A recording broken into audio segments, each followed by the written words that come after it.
Hello student, देखिए electronic के lecture में हम लोग पिछले लेक्चर में स्टेडी स्टेट करंट के केस में गैल्वेनोमीटर का क्या ग्राफ आता है उसके बारे में हमने देखा था। ठीक है, देखिए क्या क्या चीज़ें हैं इसमें, एक बार रिवाइज कर लेते हैं।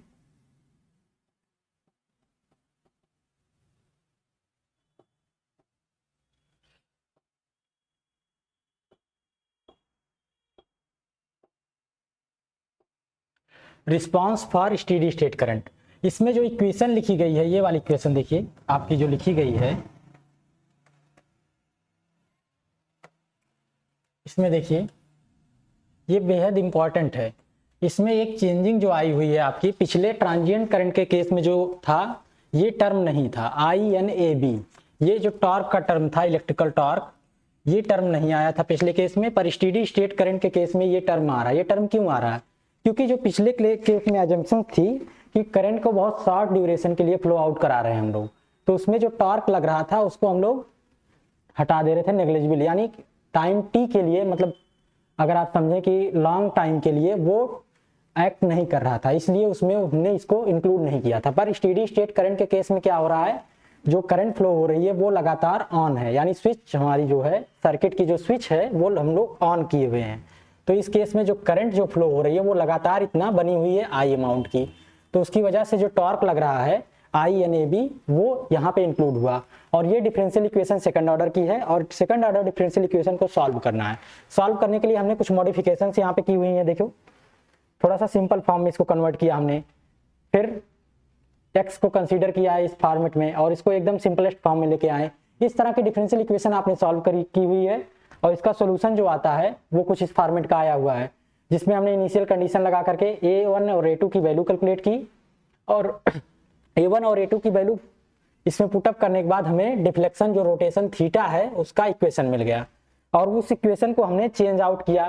देखो 3 केसेस के लिए डिस्कस किया, के की अलग अलग वैल्यूज के लिए। ठीक है, 3 केसेस बार बार हम लोग डिस्कस कर चुके हैं इसको और दोबारा हमने इसको फिर से डिस्कस किया यहाँ पे बैलिस्टिक गैल्वेनोमीटर के केस में। ठीक है, तीनों केसेस डिस्कस करने के बाद हमने इनका ग्राफ बनाया।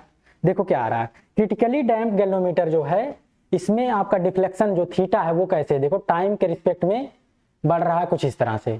और जो आपका डेड बीट गैल्वेनोमीटर है जो हैवीली डैम्प्ड होता है उसमें तेजी से आपका जो डिफ्लेक्शन है वो स्टॉप होता है। ठीक है, जो स्टॉपिंग टाइम है यही अलग अलग है। क्रिटिकली डैम्प में डिफ्लेक्शन जो है वो तेजी से होता है पर ये स्टॉप होने में थोड़ा सा अधिक समय लेता है, और हैवीली डैम्प में ये तेजी से स्टॉप हो जाता है डिफ्लेक्शन, यानी रोटेशन जो है कॉइल का। और जो आपका ऑसिलेटरी वाला है इसमें क्या होता है, डिफ्लेक्शन एकाएक तेजी से होता है फिर इसके बाद उसमें ऑसिलेशन होने लगता है, यानी जो कॉइल है वो आपकी लगातार मूव करती रहती है। ठीक है, स्टॉप बहुत देर में होती है, लगभग जो उसका समय होगा माइक्रो मिली या सेकंड में लगभग रहेगा, 2 सेकंड 3 सेकंड 4 सेकंड, इसके अकॉर्डिंग स्टॉप होगी। ठीक है, स्टॉप होने में तो इन्फिनिटी टाइम लगेगा पर इतना रुक जाए कि हम उसका डिफ्लेक्शन का अमाउंट काउंट कर सकें, वो 3 से 4 सेकंड या 5 सेकंड का समय लग जाता है। ठीक है, तो ये हमारे तीनों ग्राफ हो गए। अगर आपको यूज करना हुआ गैल्वेनोमीटर को तो किस केस में या कौन सा गैल्वेनोमीटर इस्तेमाल करेंगे ये डिपेंड करता है। जैसे देखिए आपका टॉपिक जो सिलेबस में CS लिखा हुआ है यानी करंट सेंसिटिविटी, वो टॉपिक है रिलेटेड किससे, मेजरमेंट ऑफ स्टेडी करंट से। ठीक है, measurement of steady direct current, यानी कोई DC करंट है उसका आपको मेजरमेंट करना है, कितने एम्पियर की करंट फ्लो हो रही है सर्किट में, वो कैसे आप करेंगे, बैलिस्टिक गैल्वेनोमीटर की मदद से। ठीक है, इसी में हम लोग करंट सेंसिटिविटी डिफाइन करेंगे। करंट सेंसिटिविटी होती क्या है आपकी, देखिए जो करंट सेंसिटिविटी होती है कि गैल्वेनोमीटर कितने मिनिमम अमाउंट ऑफ करंट के लिए सेंसिटिव होगा। ठीक है, मिली एम्पियर, माइक्रो एम्पियर, यानी कितने अमाउंट की करंट हम उसमें फ्लो करा दें कि गैल्वेनोमीटर में रोटेशन हमारा जो है वो काउंटेबल हो जाए या मेजरेबल हो जाए, जो रोटेशन आ रहा है वो मेजर किया जा सके। ठीक है, तो क्या करेंगे, देखो अरेंजमेंट आपका वही रहेगा जो पिछले केस में था स्टेडी स्टेट करंट के केस में। उसमें एक इक्वेशन आई हुई थी, उसी का हमें इस्तेमाल करना है। जो करंट आई फ्लो हो रही है वो इक्वेशन बन के आई थी, देखो स्टेडी स्टेट के केस में यहां पर INAB अपान कैपिटल आई, इसकी हमने वैल्यू कुछ कंसीडर की थी, ठीक है। क्या कंसीडर की थी? यहाँ पे जो हमने वैल्यू कंसीडर की थी, थीटा नॉट वैल्यू कंसीडर की थी, देखिए यहाँ पर इस इक्वेशन की हमें जरूरत पड़ेगी। थीटा नॉट आपका था ये कांस्टेंट डिफ्लेक्शन है, यानी मैक्सिमम डिफ्लेक्शन। ये जो वैल्यू हमने कंसीडर की है, इसी इक्वेशन की जरूरत पड़ेगी डायरेक्ट करंट के मेजरमेंट के लिए, ठीक है। तो इक्वेशन आपकी क्या है, देखो theta naught equal to INAB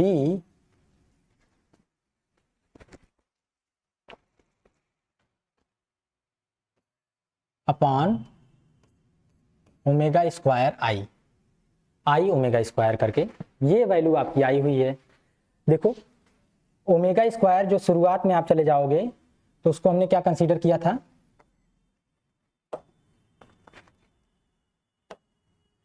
here omega square equal to under root, या ओमेगा इक्वल टू क्या था, स्क्वायर नहीं था, C बाई आई, कुछ इस तरह से था। C आपका कांस्टेंट है, प्रोपोर्शनलिटी कांस्टेंट है, I जो है वो आपका moment of inertia of the coil था, ठीक है।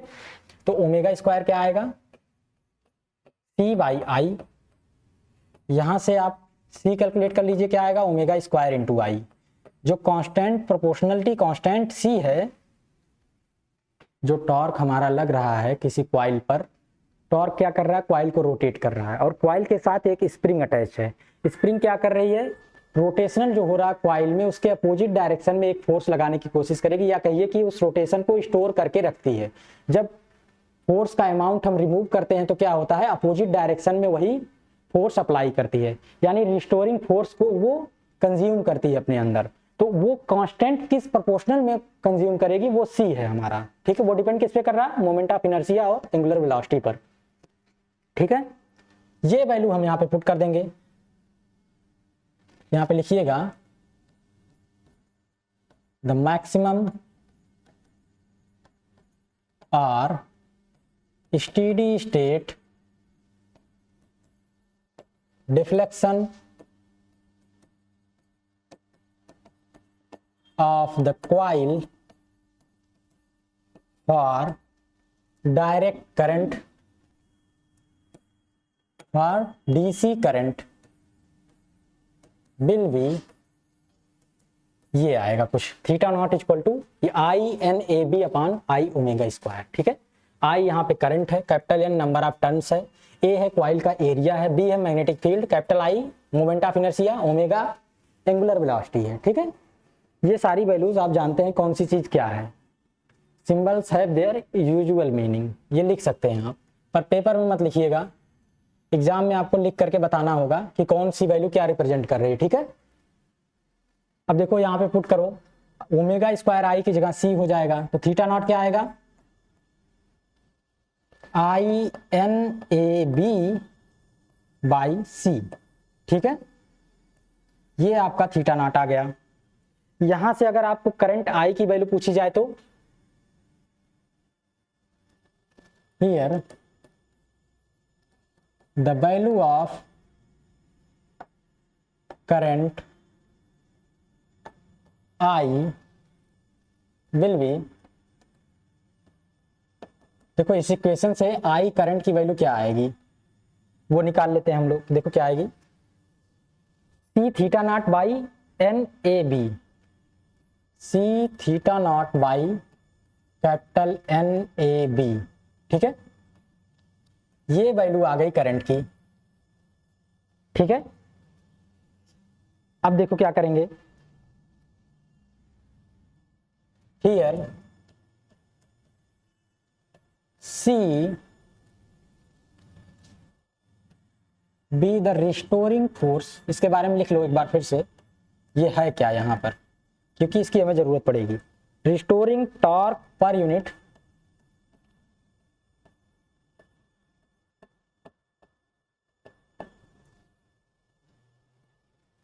Twist of suspension fibre. Suspension fibre के बारे में आप जानते हैं क्या है, देखो जो आपकी क्वाइल है उसको एक फाइबर, सस्पेंशन फाइबर की मदद से दो मैग्नेट के बीच में लटकाया हुआ है। ठीक है, ये ध्यान दीजिएगा, वही सस्पेंशन फाइबर है जिसके एक एंड पर क्या है, मिरर लगा हुआ है। वो आप गैल्वेनोमीटर का जो हमने शुरुआत में बताया हुआ था स्कीमेटिक डायग्राम, उसको दिमाग में रखिएगा, वही है ये केस। उसमें हम लोग steady state current flow out करा रहे हैं और उसका मेजरमेंट कर रहे हैं उसके डिफ्लेक्शन का। ठीक है, कितना डिफ्लेक्शन आ रहा है। मिरर पर क्या हो रहा है, एक लाइट रे फॉल कर रही है जो 1 मीटर स्केल पर रीड की जाएगी। ठीक है, तो स्टेडी स्टेट करंट मेजर करने के लिए जो एक्सपेरिमेंटल सेटअप होगा वो कुछ इस तरह से होगा। कैसे होगा देखो,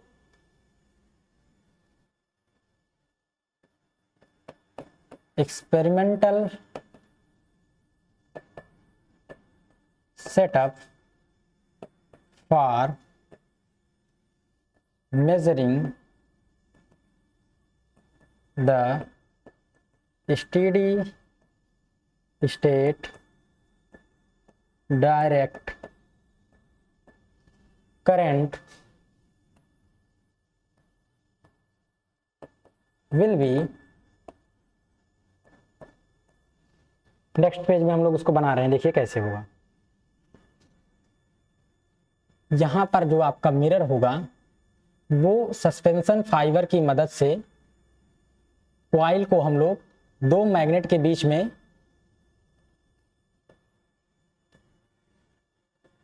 लटकाएंगे। ठीक है, हैंग आउट करेंगे, ध्यान दीजिएगा।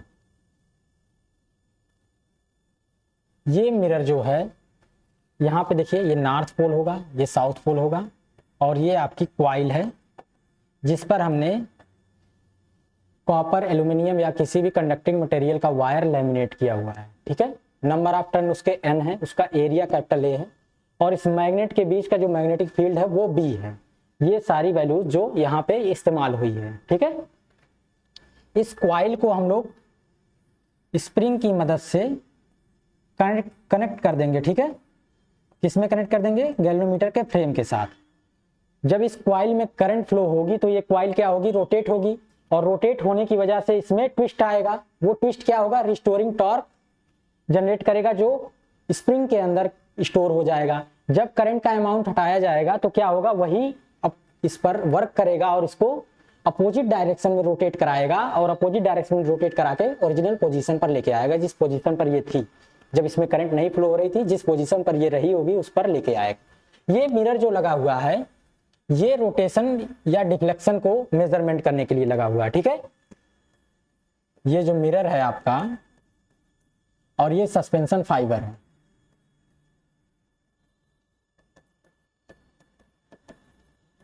ये भी ट्विस्ट होगा। ठीक है, ध्यान दीजिएगा, इस जब कॉइल रोटेट करेगी तो सस्पेंशन फाइबर भी ट्विस्ट होगा, इसलिए ऐसे मटेरियल का उसे बनाना होगा कि वह ट्विस्ट होने पर टूटे ना। ठीक है, ध्यान दीजिएगा।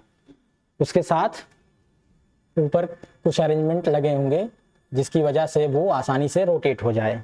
ठीक है, होगा क्या, इस मिरर के रिफ्लेक्शन को हम लोग 1 मीटर स्केल पर काउंट करते हैं। मीटर स्केल को 1 मीटर डिस्टेंस पर लगभग रखते हैं। ठीक है, लेबोरेटरी में आप जाएंगे, फिजिक्स फर्स्ट ईयर की लेबोरेटरी में, ये एक्सपेरिमेंट करंट सेंसिटिविटी के नाम से है। ठीक है, वहां पे ये अरेंजमेंट क्या होता है, एक बल्ब होता है, उसको फोकस्ड करते हैं हम लोग मिरर पर। मिरर से रिफ्लेक्शन जो जाता है, ओरिजिनल पोजीशन जो रिफ्लेक्शन की होगी वो क्या आती है, सबसे पहले हम लोग उसको सेट करते हैं। कैसे सेट करेंगे, 0 पे मान लेते हैं ये मिरर है। ठीक है, और यहां पर मीटर स्केल लगी हुई है जो कितनी डिस्टेंस पर है, ध्यान दो, इसकी डिस्टेंस यहां से लगभग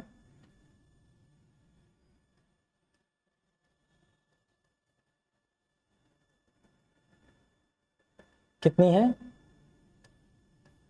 1000 मिलीमीटर या 1 मीटर की डिस्टेंस लगभग है। ठीक है, इस पर कोई लाइट रे फॉल करेगी, अगर मान लेते हैं एक लाइट रे फॉल कर रही है,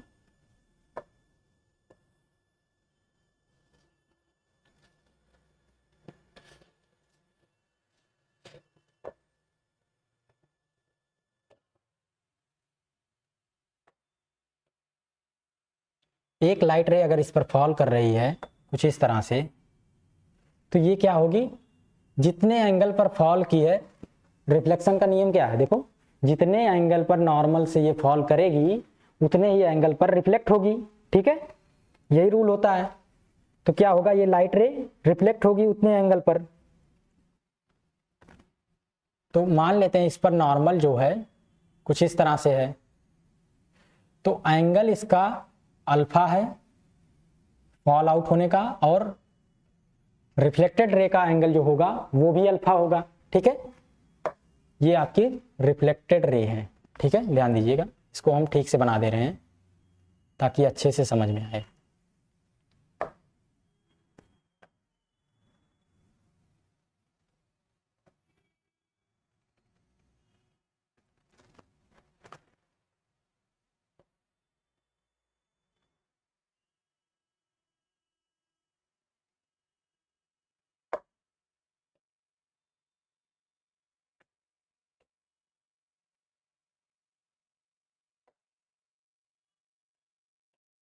ये एंगल अल्फा इंसिडेंट, ये आपका रिफ्लेक्टिंग एंगल है, और ये आपकी रिफ्लेक्टेड रे है, ठीक है। अब ये ओरिजिनल पोजीशन जो इसकी आई हुई है, ध्यान दीजिएगा, जो ओरिजिनल पोजीशन है इसकी, उस पोजीशन को हम लोग इस तरह से सेटअप करेंगे, जो आपकी स्केल है, जो ये स्केल है आपकी, वो क्या करे, जीरो रीडिंग काउंट करे, ठीक है। यहां पे जो रीडिंग आ रही है वो 0 0 हो, ठीक है, 0 पर इसको सेट करेंगे हम लोग इस तरह से, ध्यान दीजिएगा। शुरुआत में इसको 0 पर सेट करेंगे जब हमने इसमें करंट कोई फ्लो आउट नहीं कराया हुआ है। ये अरेंजमेंट हम लोग करेंगे, जो रिफ्लेक्शन मिरर से आएगा वो 0 पर होगा, ठीक है, ताकि काउंट करने में आसानी हो, ठीक है। अब हो क्या रहा है, अगर इस करंट फ्लो आउट होगी, अगर इसमें करंट फ्लो आउट होगी कॉइल में, तो क्या होगा, ये रोटेट करेगा, ये रोटेट करेगा, मान लेते हैं थीटा डिग्री रोटेशन हो रहा है कुछ इस तरह से, ठीक है। ये रोटेशन जो है, अगर मान लेते हैं थीटा एंगल का रोटेशन इसमें हो रहा है,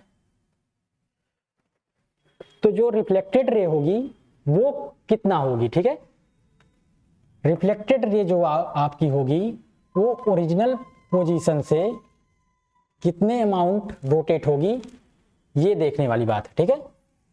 ध्यान दीजिए, जो रिफ्लेक्टेड रे होगी वो लगभग 2 थीटा एंगल बनाएगी ओरिजिनल रे से, ठीक है। फर्स्ट टाइम पे जो 0 से इसका रीडिंग था, काउंट हो रहा था, उस केस में जब ये मिरर थीटा रोटेट करेगा तो रिफ्लेक्टेड रे जो होगी वो 2 थीटा डिग्री एंगल बनाती हुई रिफ्लेक्शन दिखाएगी मीटर स्केल पर, ठीक है। ये 2 थीटा अमाउंट कैसे आया, ये आप निकाल सकते हैं, देखो कैसे निकलेगा। यहां से देखो, एंगल ऑफ इंसिडेंस जो अल्फा था वही एंगल ऑफ रिफ्लेक्शन था।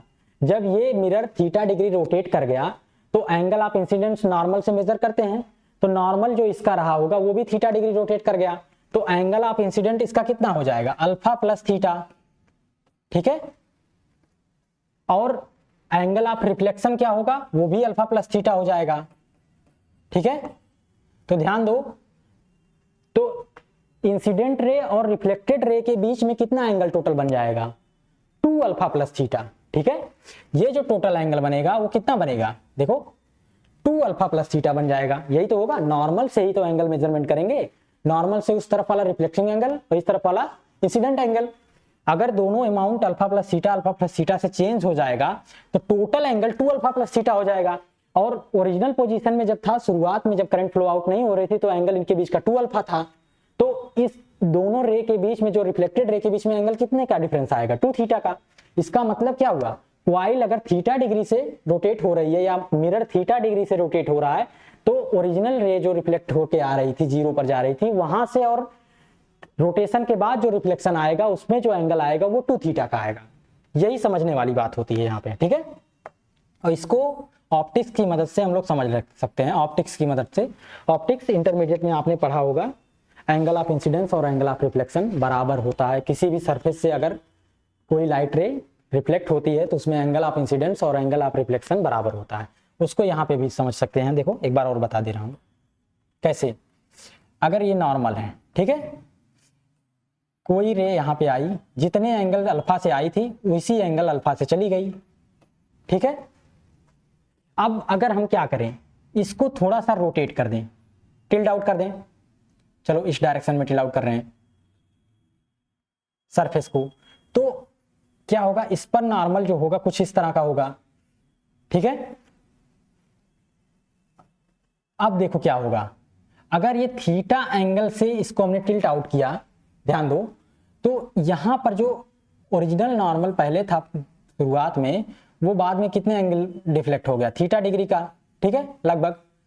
तो इससे जो रे एंगल बनाएगी अल्फा प्लस थीटा इंसिडेंट बनाएगी, और जो रिफ्लेक्टेड रे होगी वो भी अल्फा प्लस थीटा एंगल बनाएगी, ठीक है। तो टोटल एंगल कितना हो जाएगा, ये भी अल्फा प्लस थीटा, ये भी अल्फा प्लस थीटा। तो देखो इस रे और इस रे के बीच में कितना एंगल बनेगा, इस रे और इस रे के बीच में 2 अल्फा एंगल है, इसमें 2 अल्फा प्लस 2 थीटा है, तो इसके और इसके बीच में कितना एंगल बचेगा, 2 थीटा का, ठीक है। ध्यान दीजिएगा, इसके और इसके बीच में एंगल 2 अल्फा का है, और इसके और इसके बीच में एंगल 2 अल्फा प्लस 2 थीटा है, तो इसमें और इसमें का एंगल कितना हो जाएगा, 2 alpha plus 2 theta minus 2 alpha, बचेगा कितना, 2 थीटा। यानी अगर थीटा डिग्री से आपका प्लेन का मिरर जो है, मिरर का प्लेन जो है वो अगर रोटेट हो रहा है, तो जो लाइट रे रिफ्लेक्टेड आएगी ओरिजिनल पोजीशन से, और आफ्टर रोटेशन जो रिफ्लेक्शन हो रहा है उसमें एंगल जो बनेगा वो 2 थीटा का बनेगा, ठीक है। यही समझने वाली बात है यहाँ पे, अगर ये समझ में आ गया तब इसमें कुछ और नहीं है। देखो इस रोटेशन को, एंगुलर रोटेशन को लीनियर स्केल पर हम काउंट कर रहे हैं, ठीक है। कितना मान लेते हैं, 5 mm का इस पे काउंट होके आ रहा है, लीनियर रोटेशन जो आ रहा है या लीनियर डिस्प्लेसमेंट आ रहा है जो लाइट रे का, वो 5 mm है। तो देखो यहां से tan 2 थीटा की वैल्यू निकाल सकते हैं हम लोग, here we have shown the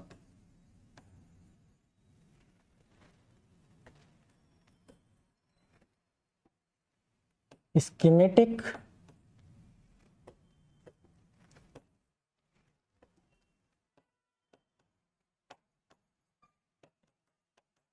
diagram of mirror and meter scale, ठीक है। From the figure tan 2 theta, देखो ये एंगल tan 2 थीटा है, ठीक है। और ये रिफ्लेक्शन लगभग थीटा नॉट का हमने लेके रखा है, स्टेडी स्टेट रिफ्लेक्शन, तो ये भी 2 थीटा नॉट हो जाएगा। तो tan 2 थीटा नॉट की वैल्यू कितनी आएगी, देखो परपेंडिकुलर अपॉन बेस, परपेंडिकुलर 5 है और बेस कितना आपका 1000, ये मिलीमीटर में है, ठीक है। दोनों वैल्यू हमने मिलीमीटर में लेके रखी है, तो मिलीमीटर और मिलीमीटर एक दूसरे के आपको कैंसिल आउट कर देंगे, तो कुछ ये वैल्यू आ जाएगी। और अगर यहाँ पे लेके हम लोग चलते हैं, क्या लेके चलते हैं, एजम्पशन एक लेके चलते हैं कि एंगल जो रोटेशन हो रहा है वो बहुत स्मॉल है, ठीक है।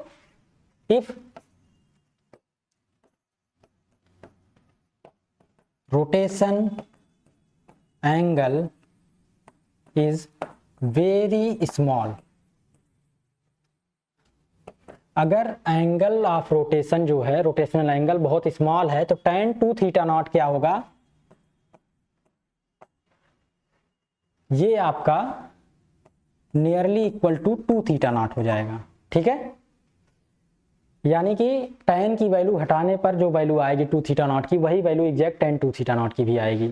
तो यहाँ पे tan 2 थीटा नॉट की जगह पे 2 थीटा नॉट कर दें। ये आप टेंजेंट के टेबल में जो बुक्स में बना होता है वहां पे एक छोटे बहुत मिनिमम एंगल के लिए देखिएगा, जो tan थीटा की वैल्यू होती है वही एग्जैक्ट थीटा की वैल्यू के बराबर आती है, बहुत छोटे एंगल के लिए, ठीक है। तो वही केस हम लोग यहाँ पे लेके चल रहे हैं, 5/1000, और यहाँ से थीटा नॉट क्या आ जाएगा, 5/2000। इसको मान लेते हैं इक्वेशन नंबर 2, और ये आपकी जो पिछली वाली थी इसको मान लेते हैं इक्वेशन नंबर 1, ठीक है। नाउ फ्रॉम इक्वेशन 1, इक्वेशन 1 से आप क्या करिए, देखिए इक्वेशन 1 से वैल्यू लिखिए करंट आई की, क्या आई थी, c theta naught by N A b, ठीक है। Putting the value of theta naught by equation 2, putting the value of theta naught from equation 2, जो हमने इक्वेशन 2 में निकाला हुआ थीटा नॉट, वही अमाउंट यहाँ पे रख दें जिसको हमने लीनियर स्केल पर मेजरमेंट किया था, ठीक है। तो C by N A B into phi naught by 1000, ठीक है, ये आ गया। यहाँ पे देखिए ये सारी वैल्यू कांस्टेंट है, केवल फाई नॉट वेरिएबल है। तो क्या लिख सकते हैं, देखो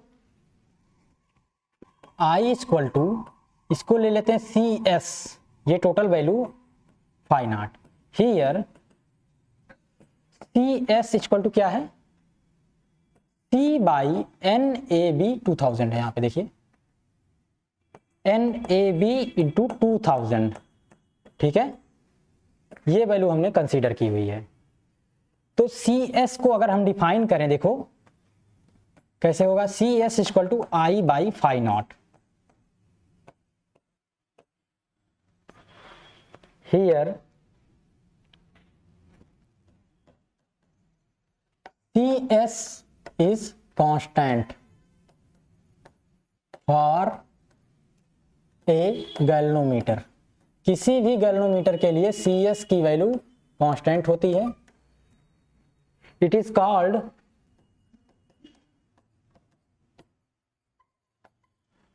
current sensitivity of the galvanometer, current sensitivity of that galvanometer, इसी को करंट सेंसिटिविटी कहते हैं। कैसे, देखो अभी जो CS आपका आया हुआ है I बाई फाई नॉट है, अगर इसकी डिफिनीशन लिखनी हो तो फाई नॉट मीटर स्केल जो आपकी है उसमें मिनिमम डिस्टेंस कितनी होती है, 1 mm की, उतनी लगभग मेजरमेंट हम कर सकते हैं मीटर स्केल की मदद से। तो अगर डिफ्लेक्शन, जो लीनियर डिफ्लेक्शन आ रहा है मीटर स्केल में 1 mm का है, तो कितने अमाउंट की करंट फ्लो कराएं उसमें 1 mm का डिफ्लेक्शन आ जाए, वही CS होगा, ठीक है। तो इसको हम लोग डिफाइन कैसे करते हैं, देखो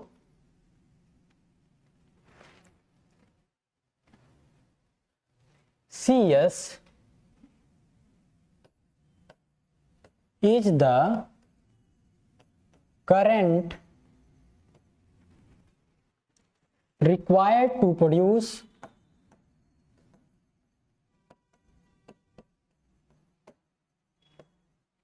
CS is the current required to produce a deflection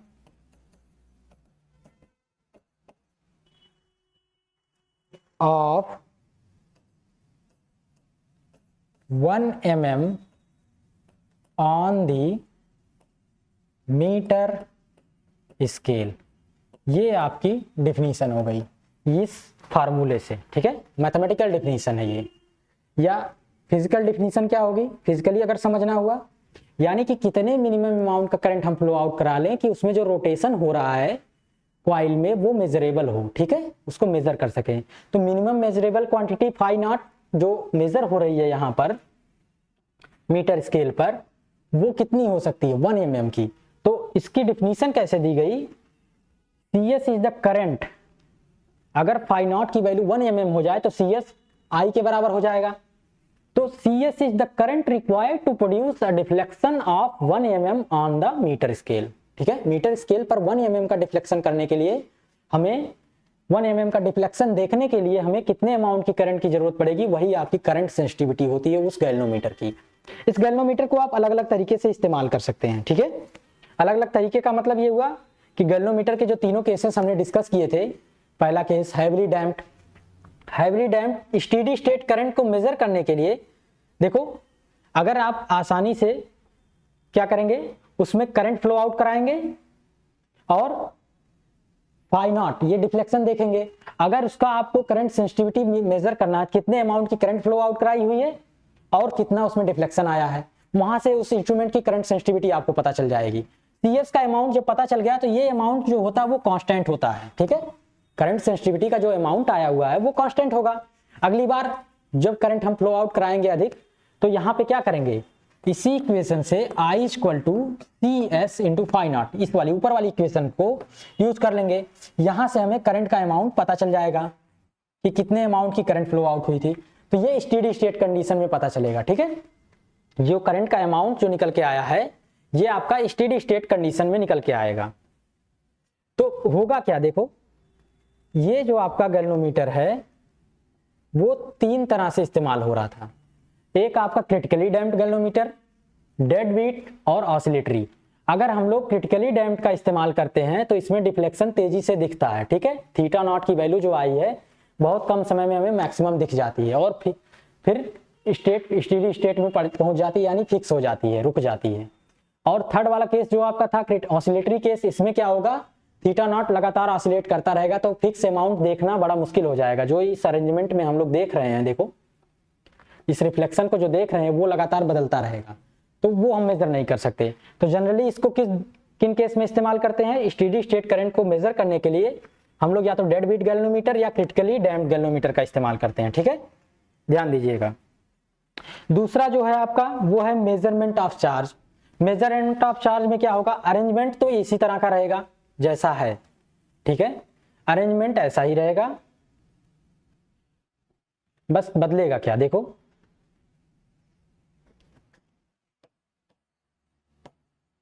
charge का मेजरमेंट अगर हमें करना है तो ट्रांजिएंट करंट के केस में चार्ज का मेजरमेंट हम लोग कर सकते हैं, ठीक है।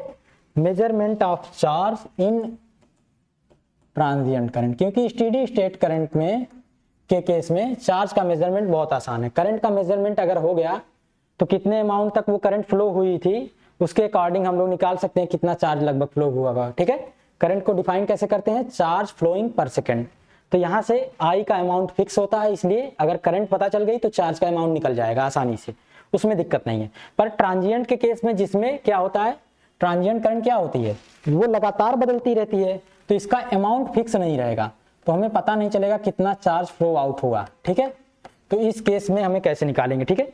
इस केस के लिए देखो क्या करेंगे, पीछे चले जाओ, ट्रांजिएंट केस जो हमने डिस्कस आउट किया है, क्या डिस्कस किया ट्रांजिएंट केस में, देखो जब शॉर्ट ड्यूरेशन के लिए करंट हम फ्लो आउट कराते हैं तो डिफ्लेक्शन कितना आया था, ओमेगा नॉट, ठीक है। वो डिफ्लेक्शन कुछ ही इक्वेशन से डिफाइन था, omega naught equal to NADQ/I। यहाँ पे Q जो है वो वेरिएबल है, इसी को हम लोग निकाल सकते हैं इस इक्वेशन की मदद से। कैसे निकालेंगे, देखो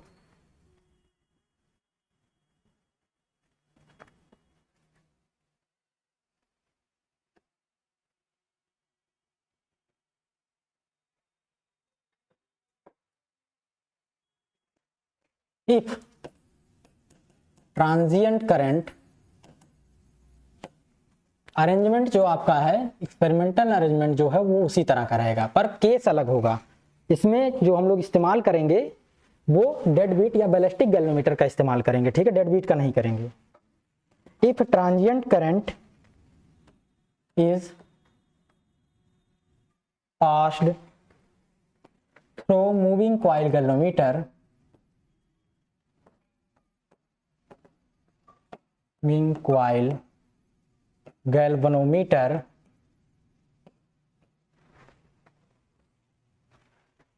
the total charge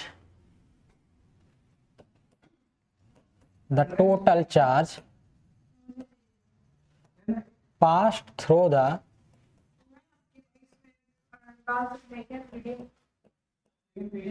coil will be calculated by equation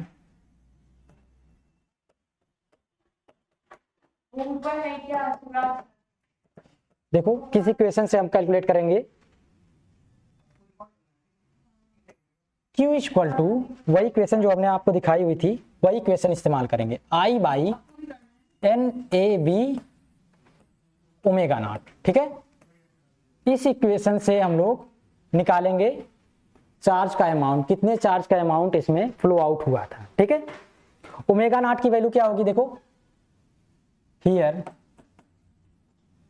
omega naught equal to, देखो ओमेगा नॉट हमने डिफाइन किया हुआ है कैसे,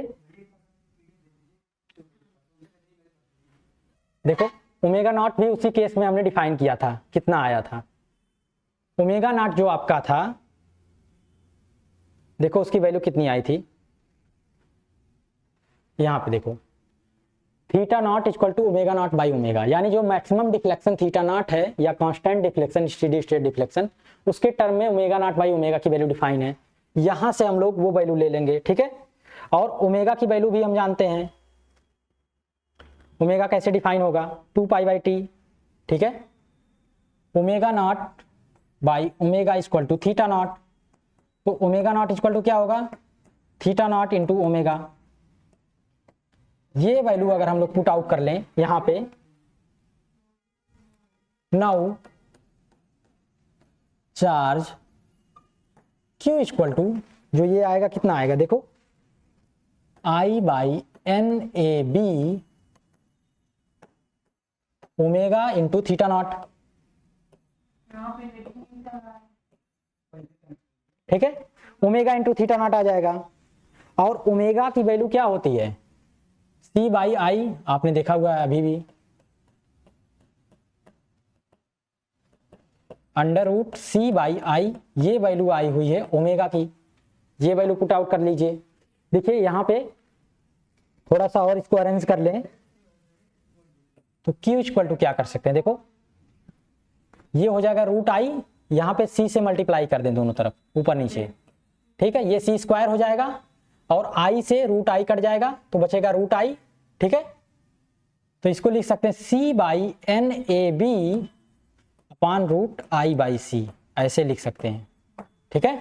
देखिए I से I कैंसिल हो जाएगा, रूट आई ऊपर बचेगा, C इंटू सी क्या हो जाएगा C स्क्वायर, इसको बाहर कर देंगे तो रूट आई और नीचे रूट सी, ये इक्वेशन कुछ इस तरह से मॉडिफाई होकर के आ जाएगी, ठीक है। और हम लोग जानते हैं एक और चीज, ओमेगा की वैल्यू आप पुट आउट कर सकते हैं यहां पे, और यहां पे देखो हियर अगर ओमेगा की वैल्यू लिखें, किस फॉर्मेट में लिखें वैल्यू, टाइम पीरियड के फॉर्मेट में क्या होगा, ओमेगा की वैल्यू देखो क्या आएगी, यहां से देखो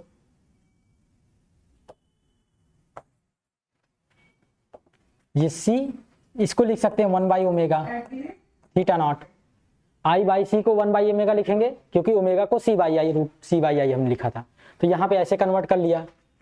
फिर देखो क्या कर रहे हैं, अगले केस में देखो क्या होगा, Q इक्वल टू होगा C by N A B, omega 1 by omega की जगह पे क्या लिखेंगे 2 पाई बाई टी, ओमेगा की जगह पे तो टी ऊपर चला जाएगा, क्या हो जाएगा हियर ओमेगा की एक और वैल्यू होती है 2 pi by T, time period के सेंस में भी एक वैल्यू ओमेगा की एंगुलर फ्रीक्वेंसी की निकल के आती है, तो ये वैल्यू हम पुट आउट कर देंगे तो यहाँ पे क्या हो जाएगा T by 2 pi into theta naught, ठीक है, ये वैल्यू निकल के आएगी चार्ज की, ठीक है। यहां पे देखो Q इक्वल टू क्या हो जाएगा सी एन ए बी जो है और थीटा नॉट की वैल्यू यहां से देखो इस अरेंजमेंट से हम देखेंगे थीटा नॉट की वैल्यू कितनी आई हुई है 5 बाई 2000, ये लिख लो क्या हो जाएगा C by N A B into T by 2 pi, theta naught की वैल्यू है 5 नॉट बाई 2000, ठीक है। यहां पे भी 5 नॉट कर लीजिए या 5 ही रहने दीजिए, कोई दिक्कत नहीं।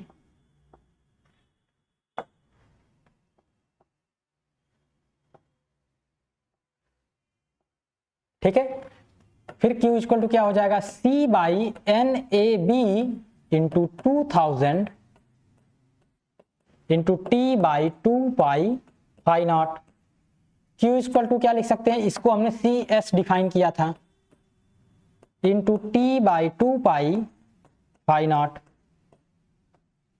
देखिए CS को इसी अमाउंट से डिफाइन किया था हमने, CS इंटू टी बाई 2 पाई को डिफाइन कर दीजिए QS से, ठीक है, इंटू फाइव नॉट। यहाँ पे जो क्यू एस आया है इसको क्या बोलते हैं हम लोग, चार्ज सेंसिटिविटी। ठीक है, यानी कितने मिनिमम अमाउंट का चार्ज उसके अक्रॉस फ्लो आउट हो कि हमें रोटेशन मेजरमेंट हो जाए किसी भी गैल्वेनोमीटर में।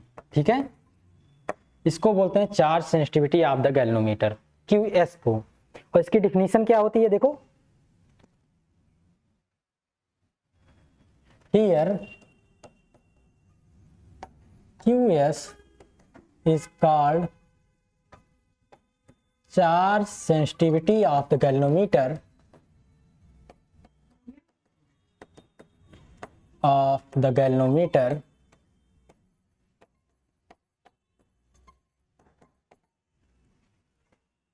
which is